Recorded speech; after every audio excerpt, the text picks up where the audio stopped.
We're not aliens. Right, but and we're not smugglers. Trump-supporting couple racially profiled by Border Patrol now regret their votes. Trump admits hiring very dumb losers as Putin meeting sparks fresh controversy. Good evening.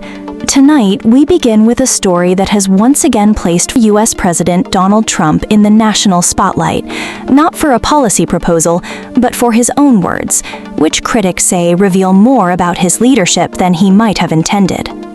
Early Wednesday morning, Donald Trump, known for his unpredictable moods, reportedly woke up in what aides described as a particularly foul temper. And, as he has done countless times before, the former president took to his personal social media platform, Truth Social, to share his frustrations with the world. But this was no ordinary Trump outburst. In a message filled with his usual attacks on the press, political rivals, and critics, Trump made an unusually blunt admission that many of the people he has hired over the years are, in his own words, very dumb losers. The statement came as he lashed out at media coverage of his upcoming meeting with Russian President Vladimir Putin. Trump accused the press of being very unfair and claimed they were constantly quoting fired losers and really dumb people, singling out his own former national security advisor, John Bolton. Bolton, Trump said, is both really dumb and a loser.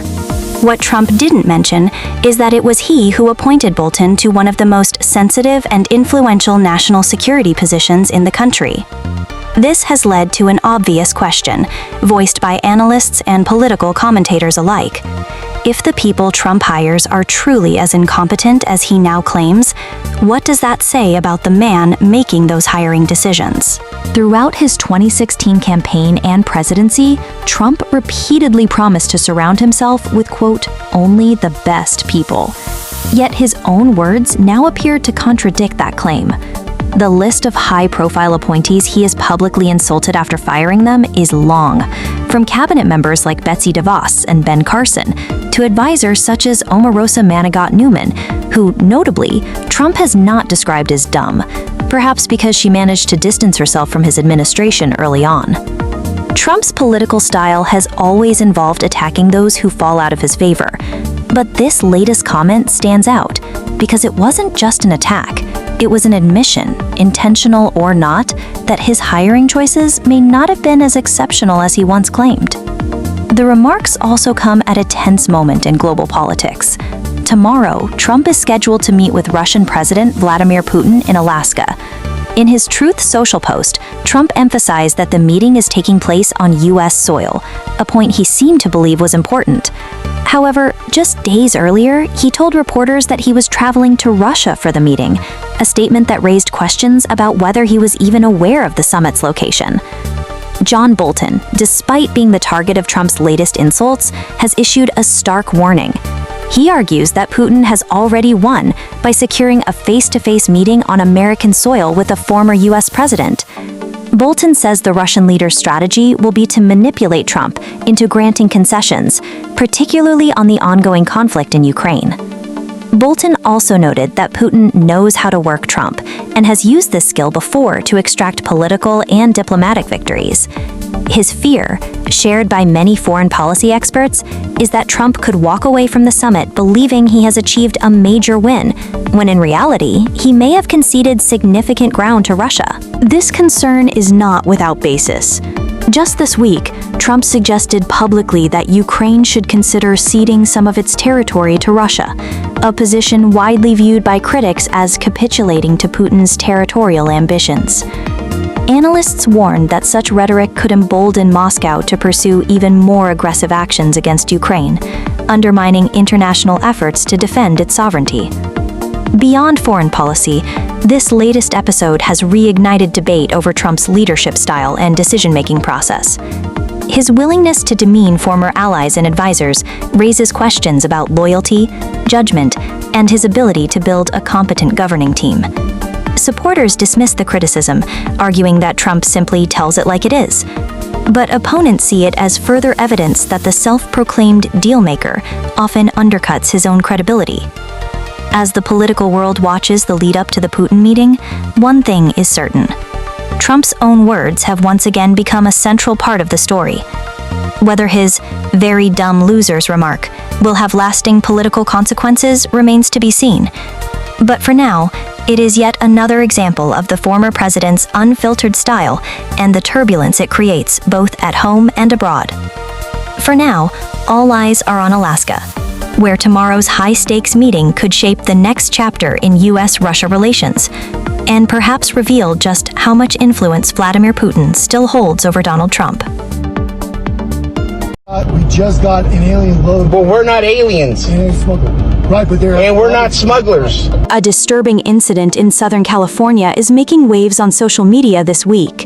A viral video shows a dark-skinned couple, later identified as George and Esmeralda Doylez, being stopped by Border Patrol agents, effectively by ICE, for no apparent reason. According to the couple, they were not speeding, they were not violating traffic laws, and they were not in a restricted area. Yet, they were pulled over and subjected to more than 30 minutes of interrogation, vehicle searches, and questioning, an experience they described as terrifying. The Doylezes are United States citizens.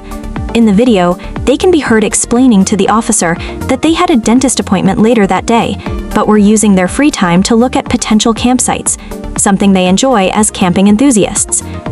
The officer questioned their motives, asking why they were scouting campsites if they were on the way to the dentist. George's answer was simple: because we had time and were allowed to. The officer responded, "Yes, you are, and I'm allowed to stop you." Moments later, a canine unit was brought in. The dog detected a trace amount of marijuana, legally purchased and in compliance with the law, yet it prompted a full search of both the individuals and their vehicle. George says his wife was left shaken and in tears. Here's the twist. This couple voted for Donald Trump in both the 2020 and 2024 presidential elections, their first 2 times voting in a presidential race. But today, they say they regret those votes, openly admitting that they were misled. They believed Trump's promises to go after the worst of the worst at the border: murderers, gang members, and dangerous criminals. But after their experience, they say those claims were lies. As George put it, "I feel shame, guilt, and anger. He lied to us, and he stole our vote." The reality, according to experts, is that most people apprehended at the border are not violent offenders. Many are stopped before even entering U.S. soil, thanks to regular customs and border patrol operations, without the need for racial profiling or intimidation. For George and Esmeralda, the incident was a wake-up call. They now believe they were targeted solely because of their skin color. In George's words, "Complying will eventually get you into a prison concentration camp, maybe sooner than we think."